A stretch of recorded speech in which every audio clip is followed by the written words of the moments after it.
Hello friends, welcome to Kokkalis ঘরোয়া রান্নাঘর। বন্ধুরা, আজকে সম্পূর্ণ একটা নতুনত্ব রেসিপি তোমাদের সঙ্গে শেয়ার করব। সেটা হচ্ছে ভাজা ছোলার ডাল। তার জন্য দেখো আমি এখানে ভাজা ছোলা নিয়ে নিয়েছি এবং মিক্সিতে গুঁড়ো করে নিয়েছি।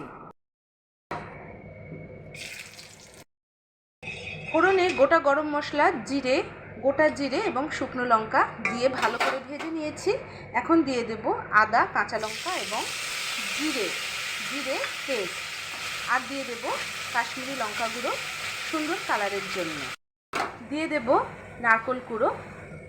সম্পূর্ণ নিরামিষ এই রান্নাটা রুটি, লুচি, পরোটা সবের সঙ্গে খুব ভালো মতো যাবে। যে কোনো নিরামিষ দিনে তোমরা এটা রান্না করে খেতে পারো। 2-3টে আলু সেদ্ধ করে হাতে ভেঙে আমি দিয়ে দিলাম। দিয়ে দেব ভাজা ছোলার গুঁড়োটা। ভালো লাগলে শেয়ার